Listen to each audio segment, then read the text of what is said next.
네, 안녕하세요. 니트 정책에 대해 논의하는 의미 있는 자리에 초청해 주셔서 감사의 말씀 드립니다. 저는 시연한 형이라고 하고 이를 다시 정의하는 사람으로 저를 소개합니다. 오늘 발표의 제목은 니트가 말하는 니트 정책과 온전한 대안입니다. 저는 사회 비적응자들의 행복과 자립을 만드는 사회비행자에서 활동합니다. 사회비행자는 다양한 유형의 니트가 일에서 지속하지 못하는 원인을 해결하는 자립 솔루션과 철학적, 사회적 일의 재정의를 통해 일의 뉴노멀과 대안적 공동체를 세상에 만드는 예비사회적 기업입니다.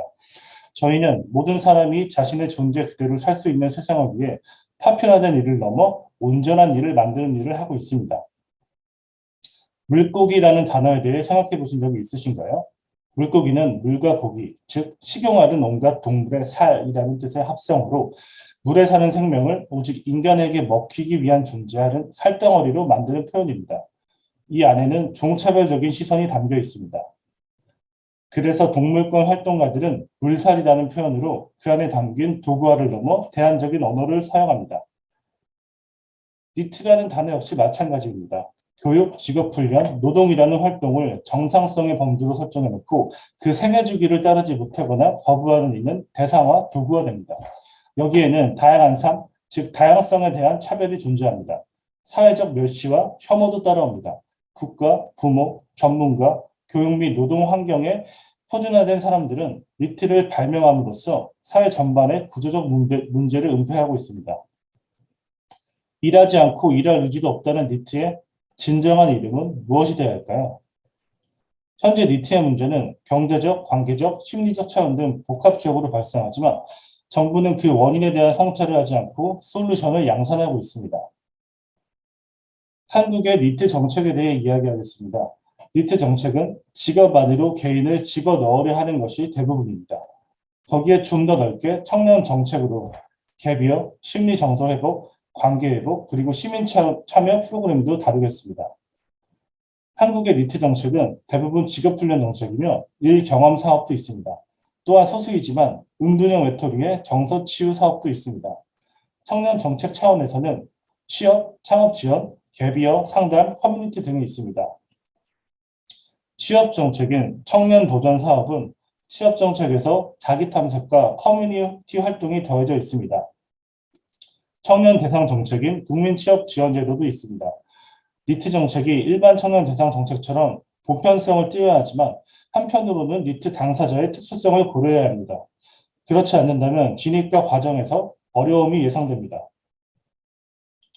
심리 정책으로는 니트 당사자를 위한 정서 지원은 거의 없고 자치구에서 진행하는 청년 마음, 건강 상담 사업 등이 있습니다.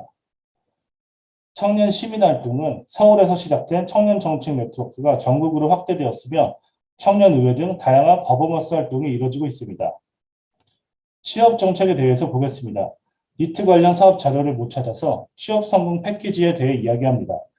참가자 중 61%가 취업에 전혀 거의 도움이 안 된다고 답변했습니다. 일반 청년을 대상으로 한 사업임에도 실효성 문제가 지적됩니다. 니트 당사자는 진입 실효성 여부에서 더 부정적일 거라 우려됩니다. 실효성 문제가 있는 것은 아닙니다. 사회비행자 자체 조사를 통해 217명의 청년 중 약 70%가 직업훈련을 받은 적이 없었으며 약 90%가 직업훈련 외에 다른 자립 프로그램이 필요하다고 응답했습니다. 그 이유로는 자아탐색의 중요성, 직업훈련이 개인의 특성을 고려하지 않는다, 취업, 창업 외에 다른 방식의 일을 지향한다와 같은 이유였습니다. 심리정책 부분에선 아직 니트 청년이 정서 위기의 위험성이 높다는 사회적 인식의 부족으로 관련 정책이 부재하고 기존의 상담 프로그램의 타겟이 니트 청년층이 아니기에 인력이 부족합니다. 또한 상담가가 가진 문제도 있습니다. 상담가, 내담자가 만드는 대상화의 문제와 니트 문제를 성찰하지 못하고 책임을 개인화하는 상담가가 당사자를 비난하며 가해하는 경우가 일어나는 일도 빈번합니다. 본질적으로 정서의 위기를 만드는 사회 환경이 존재하는데 심리 상담으로 근본적 해결이 될까 하는 문제도 남습니다. 오른쪽 표처럼 소득 취업에 따른 자살 충동 및 정서 안정 문제가 심각한 상황입니다. 이때 당사자는 빈곤, 관계 문제, 사회적 혐오 및 자기 혐오로 인해 큰 정서적인 위험 상태입니다. 청년 시민활동은 활동을 통해 유의미한 변화를 만들어내지만 금전적 대가를 거의 받지 못하고 있습니다. 청년의회 같은 경우는 실제로 자치구의 조례를 변경하듯 국회의원이 하는 일을 무급으로 하는 실정입니다. 청년활동 공론장에서 당사자 활동가들 사이에서 지속 가능성의 문제가 계속 제기되고 있습니다. 공익활동을 하는 청년들은 결국 자신의 전문성과 무관한 취업을 해야 하고, 이는 사회적으로 청년의 전문성과 공공적 활동의 상실이라는 큰 손실을 가져옵니다. 이것은 고스란히 사회적 비용으로 돌아옵니다. 정책 문제의 원인을 네 가지로 생각해 봤습니다. 첫 번째, 분과주의적 사고 및 정책. 두 번째, 일에 대한 폐쇄적인 철학적 사회적 정의. 세 번째, 니트 연구의 한계. 네 번째, 니트 문제의 개인화입니다. 첫 번째, 분과주의적 사고 및 정책입니다. 니트 문제는 니트만의 문제가 아니라 일을 하는 사람과 비노동자 모두의 문제이고, 경제적, 사회적, 심리적, 인문학적 관점 등 다각도로 고찰해야 합니다. 하지만 학문의 경계를 나누듯 주무부처별로 분과적인 인식과 해결을 하려고 하며, 이는 고용 중심의 해결로 한정되었습니다. 게다가 여러 부처들의 정책들은 서로 상충이 됩니다. 청년 도전 지원 사업을 예로 들자면 고용노동부에서 당담하고 있기 때문에 취업이 목표가 됩니다. 또 보건복지부에서 니트 문제를 다룬다면 심리치유에만 집중되어 다시 사회의 정상성으로 돌려놓는 것이 목표가 될 것입니다. 또한 니트 정책은 아니지만 자치구 등에서 하는 협치 시민 사업도 존재합니다. 이 사업에서 시민활동은 직업적 혹은 대가를 받는 일이 아니라 그저 좋은 일, 혹은 시민사회에 진입하기 위한 유예기간으로 바라봐집니다. 오른쪽 위쪽 그림과 같이 니트가 치유를 해서 취업을 하면 다시 노동에서 발생하는 문제 때문에 소진이 되어 퇴사를 하게 되고 다시 니트가 됩니다. 니트가 직업 밖에서 자신의 일을 하며 살아가면 빈곤 상태에 놓이게 되며 또다시 니트가 됩니다. 이런 정책들은 순환되며 각 정책의 결과가 타부처의 문제로 양산되고 있습니다. 또한 지역별 행정적인 분과로 인해서 정책의 수혜가 좌우됩니다. 많은 청년 정책과 혜택이 수도권에 집중된 것도 한계로 지목됩니다. 니트 당사자에게는 각자 고유성이 있는 것처럼 결이 맞는 기관이 있습니다. 하지만 현실은 용역 입찰을 통해 사업의 주체가 정해지는데, 당사자성이 있거나 친화적인 기관이 아닌 업력이 높은 기관이 사업을 운영하게 됩니다. 이 자체로도 성과주의적인 문제이고, 그 성과와 업력이 과연 니트를 잘 이해하는 것인지에 대한 강한 의구심이 듭니다. 당사자들에게 어떤 서비스를 받을지 선택권을 주지 않는 것이기도 합니다. 두 번째, 일에 대한 폐쇄적인 철학적, 사회적 정의입니다. 아까 니트 정책의 고용 위주의 접근을 지적했습니다. 이러한 접근은 결국 일에 대한 폐쇄적인 철학적, 사회적 정의 때문입니다. 일이란 인간의 활동 혹은 행위로서 다양한 범주를 포괄합니다. 노동만이 가치를 만드는 것이 아니며 그것만으로 사회가 유지되고 더 나아지는 것이 아닙니다. 그러나 사회에서는 돈을 버는 일, 즉 노동만을 일로 바라봅니다. 이는 사회 전반적인 성차례 구조의 결과로서 니트 문제를 여러 범주의 일, 즉 노동, 비노동 형태의 일이 가진 문제로 사유하지 못하게 만듭니다. 이는 오른쪽에 보는 것처럼 가치 인정 체계의 모순과도 연결됩니다. 사회에서는 활동에 가치가 있다고 대가를 받을 수 없습니다. 대가가 있거나 이윤을 가져오는 일만이 가치 있다고 인정받는 모순적인 상황입니다. 이에 대한 해결을 위해서는 파편화된 일을 넘어 온전한 일을 만드는 것이 중요합니다. 이 일은 무엇이며 사회의 일은 어떻게 되어야 할지에 대해서, 즉 일의 뉴 노멀에 대해서 철학적 사회적으로 고찰하며 합의를 만들어가는 수교장이 형성되고 그것에 걸맞는 대안적 정책이 만들어져야 할 것입니다. 또한 니트 연구가 가진 구조적인 한계도 있습니다. 연구자는 한국 사회 구성원이며 그 지위를 얻기까지 사회의 규범을 내면화하며 표준화되었습니다. 그 안에서 능력주의 및 노동윤리를 체화하고 있으며 연구자의 특성상 의뢰기관에서 자유로울 수 없다는 점에서 정부나 기업의 목적을 수행하는 도구로서 기능하기 쉽습니다. 노동윤리, 능력주의를 기반으로 한 국가와 자본을 위한 연구는 널려 있지만 인간 자체를 위한 관점의 연구는 부재합니다. 마지막으로 니트 문제의 개인화입니다. 니트 문제의 책임을 개인의 문제로만 바라보는 이가 많습니다. 흔히 학교, 노동, 사회에서 동화되지 못하는 사람을 부적응자라고 이야기합니다. 이러한 시각에서는 구조적 문제가 은폐되고 당사자 개인의 문제로 환원될 수밖에 없습니다. 우울증, 번아웃, 퇴사, 1인 기업 프리랜서의 착취, 노동의 안정성 및 지속 가능성, 그리고 사회적으로 담론화되지 못한 노동의 부자유 문제 같은 것들이 많은 해 있음에도 그렇습니다. 모두 솔직해지세요, 여러분. 다 일하기 싫으시잖아요. 근데 해야만 하기에 하고 있잖아요. 자기 자신의 무의식을 인정하는 것처럼 일 사회에서 거리를 두는 사람들을 인정하고 함께 방법을 모색하는 게 필요합니다. 다음은 사회비행자가 만난 비행인들입니다. 우리는 편의상 니트라는 단어를 사용하지만 연구자의 관점에서 나온 일할 의지가 없는 무업자에 해당하는 니트는 어디에도 없었습니다. 다만 사회적으로 통용되는 언어가 필요하기에 니트라는 단어를 사용했지만 한계를 느꼈고 물살이라는 용어처럼 대안적 용어를 찾았습니다. 행인의 뜻은 길을 가는 사람, 명령이나 부탁을 받고 심부름하는 사람입니다. 거기에 안일 빗자를 붙여서 의미를 확장해 보았습니다. 비행인이란 단지 정해질 길을 가는 사람이 아닌 잠시 길을 멈추거나 자신이 가는 길의 방향을 고민하고 자신의 길이 없다면 새로운 길을 만드는 사람. 사회, 국가, 기업, 부모 등 타인의 명령이나 부탁을 받고 심부름을 하는 것이 아닌 자신의 일을 주체적으로 하려는 사람이란 뜻입니다. 현재로서는 니트의 유일한 대안 언어입니다. 니트 문제의 심각성은 모두가 압니다. 필터링된 관점을 고치지 않는다면 문제의 해결은커녕 지금처럼 온전한 문제인식조차 못할 것입니다. 저는 2011년부터 대학 거부 당사자로서 대학 비진학사 단체에서 활동했고 2019년부터 다양한 유형의 니트들과 함께 만났습니다. 결론은 거의 대부분의 사람들이 관계에 목말라 있고 스스로 배움을 원하며 사회적으로 가치 있는 일을 하고 싶어 했다는 것입니다. 니트를 네이버에서 검색하면 나오는 일할 의지가 없다는 말은 요즘 유행하는 표현을 빌리자면 무지성한 이야기입니다. 다만 좋은 인간관계가, 좋은 교육 기회가, 좋은 일이 없기 때문에 이들이 관계, 교육, 일에서 멀어졌을 뿐입니다. 사회비행자에서의 일을 하나의 이미지로 요약했습니다. 니트 문제의 해결을 위한 교육뿐만이 아닌 여러 차원의 일이 필요하고 그것들을 하고 있습니다. 여기서부터는 저희의 활동을 간단히 소개하겠습니다. 니트워크, 니트의 일, 니트의 네트워크란 뜻으로 다양한 유형의 니트 혹은 다양한 일을 하는 이들의 어려움에 대해서 이야기하는 자리였습니다. 신기하게도 어떤 유형의 상황에 있어도 결핍을 느낀다는 결론을 얻었습니다. 참가자들은 돈을 위한 일에서는 자기 실현과 공공적 가치의 부재를 느꼈고 좋아서 하거나 가치 있는 일을 하면 경제적 어려움을 겪었습니다. 그래서 시작된 대안적인 일 실험 리니트워크입니다. 10명의 청년이 5주간 모임을 가지며 자율적인 방식으로 일을 기획하고 이에 대한 대가를 시민수당 형식으로 10만 원씩 지급했습니다. 수평적인 관계와 경험을 통해 배우고 가치를 만들고 수익을 얻는 경험입니다. 효과 및 결론입니다.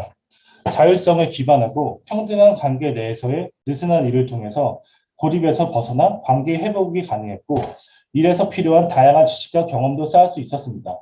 특히 청년의 정서 회복이라는 중요한 가치도 달성했습니다. 저희가 공론화한 활동형 니트에 대해서 설명해 드리겠습니다. 활동형 니트란 쉽게 말해서 일하는 백수이며 자율적이거나 공공적인 일 혹은 그 경계에서 일하지만 니트 상태에 있는 사람입니다. 니트는 복지의 대상이 되었을 때는 활동성이 사라지고 예술가 혹은 프리랜서 등으로 호명될 때는 니트성이 은폐됩니다. 기존의 니트에 대한 연구에는 니트의 활동성과 이중성이 제대로 연구되지 않았습니다. 그들의 일을 단지 봉사나 취미활동 혹은 커뮤니티로 격화하여 바라보았습니다. 일하는 백수들의 일과 먹고 살기 그리고 존엄이라는 인터뷰집에서는 사회의 직업밖에 5명의 일하는 백수들이 나옵니다. 이들은 즐겁게 자신의 일을 하고 그 일이 사회적 가치가 있음에도 수익을 얻지 못하는 것에 대한 어려움을 토로합니다. 이들은 취업, 창업, 프리랜서 등에 속하지 않는 사람이며 존재 자체로 사회의 가치 인정 체제의 모순과 노동지상주의 사회를 다시 돌아보게 합니다. 이들은 스스로 니트로 호명하지만 결코 대상화된 니트의 의미로 자신을 설명하지는 않습니다. 책 뒷부분에는 사회에서의 니트의 의미를 전복하고 스스로 니트의 의미를 정의합니다. 연구자들이 만든 죽어있는 정의보다 훨씬 의미있고 시대를 잘 반영한다고 느껴집니다. 니트는 모두가 거쳐야 하는 경유지 같아요. 오늘날 사람들의 본질적인 삶의 조건이다. 원하는 방식으로 일하고 사회에 기여하는 사람. 사회비행자의 일을 크게 2가지로 나눌 수 있습니다. SB는 소셜 비즈니스, SR은 소사이어티 레볼루션입니다. SB는 대구 청년센터, 화성 청년센터 등에서 프로그램을 운영하는 일입니다. 취업을 넘어서 자신의 고유성을 일로 연결해주는 다양한 방식을 함께 고민합니다. 하지만 솔루션의 한계가 뚜렷합니다. 취업, 창업, 1인 기업 외에는 살아갈 수 있는 방식이 거의 없습니다. 사전 질문을 통해 어떤 분이 어떻게 살아야 할까요? 라는 질문을 했었는데요. 그 질문도 이런 맥락에서 나왔을 것이라 생각합니다. 이건 개인의 문제가 아니고 사회가 다양한 삶의 선택지를 주지 않는 문제, 자원과 제도의 뒷받침이 부족하게 생기는 구조적 문제입니다. 소사이어티 레볼루션 SR에서는 그런 근본적인 대안을 만들기 위해서 사회 구조가 변해야 한다고 이야기합니다. 하지만 그 변화가 있기까지 당사자들이 지속 가능할 수 있는 일이 제공되어야 합니다. 또한 이들이 경쟁 속에 고립되는 것이 아닌 호혜적인 관계로 연결되어야 합니다. 노동자뿐만이 아닌 예술가이자 시민으로서 목소리를 내고 당사자 문제를 해결하는 주체가 될 때 그것이 가능해집니다.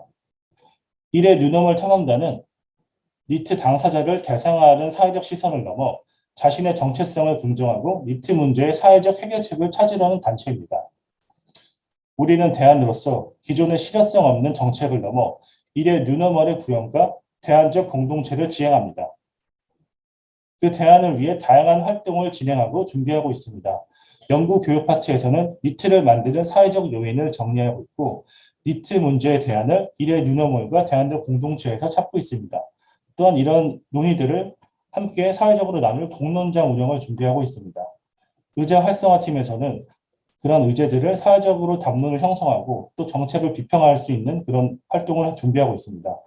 페스티벌 팀에서는 이런 의제들을 자신만의 고유한 방식, 예술, 독서 모임, 기타 등등 자신의 고유한 방식으로 표출할 수 있는 그런 틀이 되어주는 것을 만들려고 하고요. 또 웹드라마나 이래 뉴노멀 탐험단의 다큐멘터리를 콘텐츠로서 만들려는 활동도 하고 있습니다. 또 커뮤니티에는 돌봄 커뮤니티에 대한 실험과 N개의 자연적으로 파생되는 커뮤니티 운영이 예상되고 있습니다. 이런 활동을 위한 자원을 얻기 위해 죄송합니다. 마무리 좀 부탁드릴게요. 네. 너무나 많은 노력이 필요합니다. 니트 문제에 대한은 결국 시민 노동의 형태로 자신 지역 사회의 의제와 관련된 일을 시민이 결정할 수 있는 제도와 정책 도입이 필요합니다. 지역 사회의 문제를 연구하고 해결책을 찾는 다양한 방식들을 사회적 인력서 인정하고 지속 가능할 수 있는 시스템 마련이 시급합니다. 시민 노동에서 점차 사회적으로 노동의 범주가 확장되며 자율적인 인력서 확대될 수도 있을 것입니다. 결론입니다. 모두가 엄친아가 될 수 없습니다. 모두가 대기업 직원이나 배민 창업주, 1,000만 원을 버는 프리랜서는 될 수 없습니다. 모두가 직장인이나 창업가가 돼야 하는 사회도 바람직하지 않습니다. 그런데 세상의 모두를 직장인이나 창업가, 1인 기업가로 만들려고 합니다. 사회는 다양한 삶의 방식을 존중하지 않고 모두를 돈을 벌어야 하는 노동자로 만들려고 합니다. 모두가 자신을 잃어버리고 자신을 착취해야만 살아남을 수 있습니다. 그런 사회가 대안인가요? 그러나 모두가 활동형 니트는 될 수 있습니다. 중요한 것은 활동형 니트의 일을 발굴하고 그 일을 통해 사회의 효용을 만드는 것입니다. 또한 일을 하며 즐겁고 자기 실현할 수 있는 평등하고 민주적인 환경도 중요합니다. 그 일을 통해서 각자가 존엄을 느끼고 살 수 있을 것이며 그 일을 통해 지역사회는 더 건강해질 것입니다. 우리의 불행은 당연한 것이 아니고 우리는 행복해질 수 있습니다. 그렇게 된다면 모두가 자신의 존재 그대로 사는 세상이 될 것입니다. 감사합니다. 네, 말씀 너무 감사합니다. 제가 중간에 좀 재촉드려서 죄송했습니다. 네, 굉장히 좋은 질문들을 많이 올려주셔서 하지만 시간이 너무 제한적이어서 좀 그럴 수밖에 없었다는 점 이해 부탁드리고요. 네, 시원한 형님께 올라온 질문 하나 말씀드릴게요. 사회비인자의 발표에 공감하신다고 하시면서 고립 청년이나 니트 청년들에게 사회 진출이나 자립이라는 게 어떤 것인지 명확한 사회적 합의가 필요하고 또 여전히 공적 예산을 집행하는 곳에서는 자립이라는 걸 취업하는 상태로 생각하신다. 그런 경향이 강하기 때문에 실제로 어떤 적정한 고립과 탈고립 사이의 기준점을 뭘로 봐야 될지에 대한 질문 주셨습니다. 고립 청년이 이제 자립한다는 것에 취업에 초점을 맞추고 있는데요. 질 좋은 일자리도 많이 없을 뿐더러 취업을 통해서 또 이제 고립 청년이 되기도 합니다. 정서적인 어려움을 느끼고 퇴사를 하게 되고 이제 은둔형 외톨이가 되기도 하고 그러면 이제 노동 환경이 변해야겠죠. 근데 그거는 굉장히 어려운 일이고, 근데 어쩔 때 바뀌어야 되는 일인데요. 그럼 노동 환경이 변하지 않는다면은 청년들이 그런 노동의 범주 밖에서 다양한 일을 할 수 있는 그런 사회적 합의와 그런 영역이 존재해야 됩니다. 지금도 실제로 많이 존재하고 있어요. 청년 허브에서부터 이제 커뮤니티 사업이라든가 아니면 예술가의 활동이나 공익 활동가의 활동, 뭐 연구자, 문화기획자 이런 활동들이 굉장히 많은데요. 공통점은 돈을 주지 않는 것입니다. 이 사회적으로 이제 노동과 비노동 그런 위계가 엄청나서 노동이 아닌 범주의 일은 그것들이 가치가 있는 것과는 무관하게 그냥 일로서 여겨지지 않고요. 또 부모님들 세대, 기성세대일수록 일을 돈을 버는 일로 한정해서 생각하는 것들이 훨씬 높습니다. 청년 세대일수록 일에 대한 자기실현적 욕망이나 사회적 가치를 추구하는 것들이 더 높기 때문에 이런 상충이 계속 일어나는데요. 이런 것들이 그런 다양한 활동에 공적 자원을 투입해서 직업을 얻지 않더라도 사회적으로 연결되고 또 다양한 가치를 만들어내는 활동이 이어질 수 있으면 가능하다고 생각합니다. 시원한 형님께는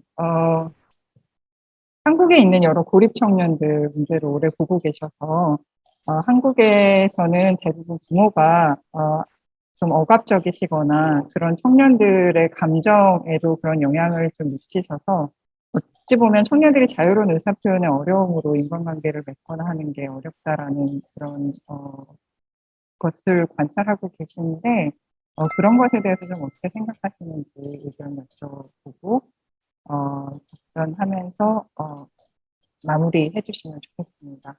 부모와의 관계, 부모와 자녀와의 관계가 사실은 모든 인간관계가 그러한 것처럼 평등해야 하는데 불평등하기 때문에 발생하는 문제가 굉장히 많습니다.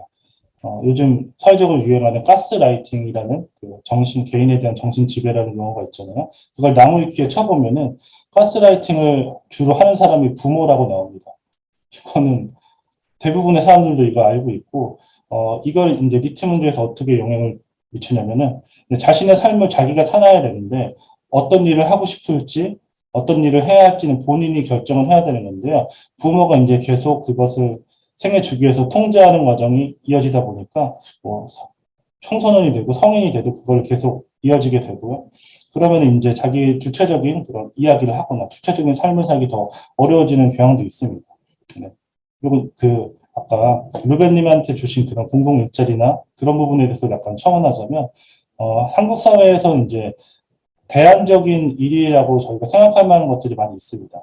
이건 예술가로한테 진행되고 있는 예술인 파견 지원, 그리고 중증 장애인들에게 실행되고 있는 권리 생산 노동 같은 게 있는데요. 둘 다 이제 사회적으로 노동에서 이제 배제되는 사람들인 거고요. 예술가는 이제 고유한 특성을 살려서 이제 사회적인 일과 매칭을 해주는 그리고 공적 자원이 투입되는 그런 일들이 이어지고 있고, 저도 그것에 참여로 인해서 이 사회에서 내가 연결될 수 있구나. 근데 이것은 내 개인의 문제나 개인의 힘만이 아니고 제도적으로 이런 것이 뒷받침이 되어야 한다는 것을 느꼈고요. 또 중증 장애인 같은 경우에는 뭐 사회적으로 생각하기에 많은 일들을 잘 못할 수도 있는데 그 사람들이 노동의 범주에서 존재하는 것만으로도 사회에서 많은 것들을 의미를 가져다 줄 수 있다. 그런 개념으로 다가오는 건데요. 그렇게 개념이 바뀌어야 된다고 생각해요. 생산성이라는 거, 그냥 돈을 벌고 수익을 얻는 것이만이 일의 목적이 아니고 그 일을 통해서 어떤 사회적 가치와 또 개인의 존엄이 보장되는지 그런 식으로 관점이 전환돼야 한다고 생각하고요. 이제 끝 마무리 멘트도 드리자면, 청년들에게, 니트 당사자들에게 말씀을 드리고 싶습니다. 사실 이런 게 꼰대적으로 들릴 수 있는데 저 역시도 당사자로서 이야기를 드리자면 계속 미래를 위해서 유예되는 삶을 거쳐왔고 또 어느 세대보다 계속 노력하고 자기 관리를 하고 그것이 자기 착취까지 이어졌지만 자기 자신을 혐오하게 됩니다. 우리들이. 하지만 이게 자신의 문제가 아니라는 것을 알아주셨으면 좋겠습니다. 이제 더 많은 연구들이 니트 문제가 이 청년이 가지고 있는 혹은 시민들의 불행이 개인의 문제가 아니고 사회의 여러 구조의 문제라는 것을 이야기하는 것들을 계속 할 예정이고요. 그런 작업에 함께 동참하시고 따라오시면서 자기 자신에 대한 혐오를 넘어서 이 사회와 어떻게 새로운 공동체와 새로운 사회를 만들 수 있을지 함께 고민하는 그런 동료로서 함께 하셨으면 좋겠습니다. 감사합니다. 네, 너무 감사합니다. 정말 귀한 시간 내주셔서 오늘 내용 이렇게 준비해 주시고, 정말 두 분 다 너무 꼼꼼하게 준비를 해 주시고, 또 이렇게 얘기 나눠주셔서 너무 감사드리고요. 그리고 또 이 자리에서 두 분의 이야기를 관객분들에게 잘 전달하기 위해서 노력해 주신 통역사님 또 감사드립니다. 그보다 더 감사드려야 될 분들은 사실은 이 자리에 귀한 시간 내서 참여하셔서 정말 열린 마음과 그리고 진지한 관심으로 이 문제에 대해서 같이 고민해주고 계신 청중분들이실 거라고 생각합니다. 네, 오늘 여러분들께 정말 감사드리는 마음 전해드리면서 오늘 세션을 좀 마무리해보고자 합니다.